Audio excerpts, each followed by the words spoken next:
Hello and welcome to the Your Business Card Guy Practical Corel Draw Tips. Today we're going to be talking about removing a background using the Cutout Lab. Here is a pretty typical project. This is a business card that's being designed. It's actually one we're doing for myself. It's a combination of the two logos, the Envision Design Solutions logo, which does the websites and the branding part of business, and then the Your Business Card Guy, which obviously specializes in business cards and other printed materials. On the back we have the contact info and we want to put a photograph. And just like the other video, we want to remove this background so that we have a nice transparent superimposed look that we can have it still showing through. We've got the text here we want to be able to see better, and this gray bar we want to see it kind of go behind the head there.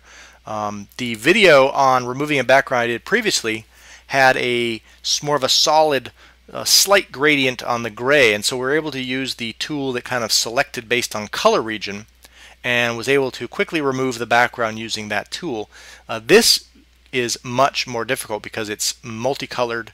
It's sort of marbled looking, highlighted areas, darker areas, and a lot of the colors match what's in the shirt here and on the face. So if I use a color selector, it's going to try to grab too much. So what we're going to show you is another way to remove the background. First thing we want to do is hit the Edit Bitmap and open PhotoPaint. With PhotoPaint open, we now want to select Image and the Cutout Lab. This opens up another window and we have our photo in here. And what we have are the controls that we use to mask off an area so that we have an area we're keeping and an area that we're going to remove. What you can do is set these colors. The highlight area is what you're going to draw, and then the fill will use the end to complete the mask. And use those based on a color that you'll be able to see over what you're working on. It's very handy to be able to change those. And then the nib size should be big enough so that you can get some of it over the area that you want to keep and some of it over the area that you want to remove. So I'm going to do Shift and I'm going to click and drag my mouse to make that a little bigger. You could go up and type in whatever you wanted here. Say I do 30, and it works the same way. So now I zoom in just enough. I'm now going to complete a circumference or an outline, a perimeter of the image that I want to keep. I'm going to essentially be masking this off, and the software is going to do some work to keep track, because being that it is a mask, the entire image is still there. I'm not using some kind of an eraser tool, something where I'm actually removing pixels from it. It's going to be there, so it's going to have to figure out what to keep and what to remove based on that sampling. So going along the edge here, zoom out and in again. I'm working a little bit more quickly than I would on an actual customer project. Obviously for this video we're just trying to get this done.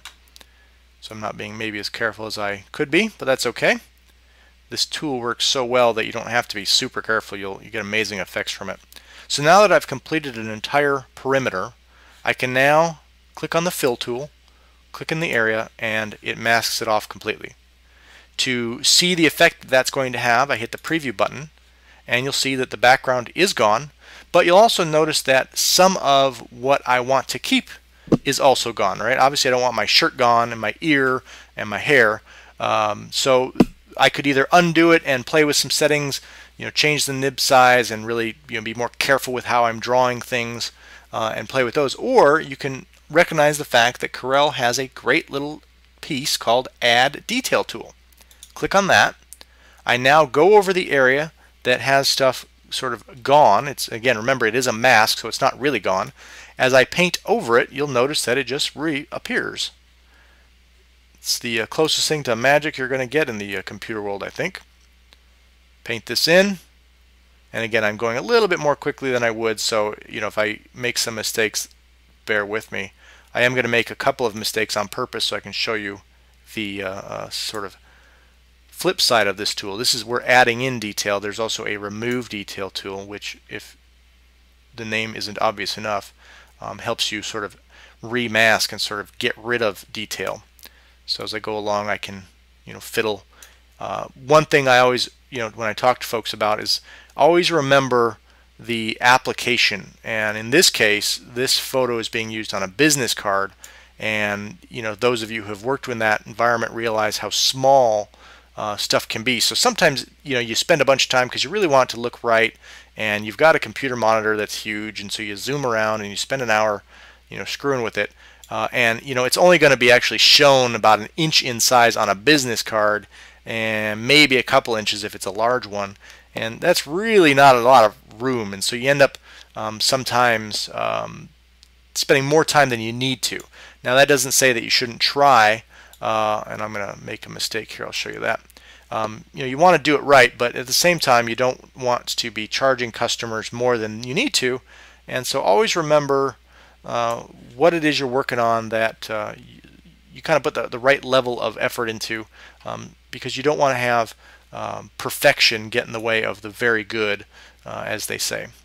And so I'll make a mistake over here as well. So here I've gone in and used the Add Detail tool to essentially repaint myself. Ears are fixed, the shirt is fixed. Everything that's there in the original photograph is back, except again the background is still hidden.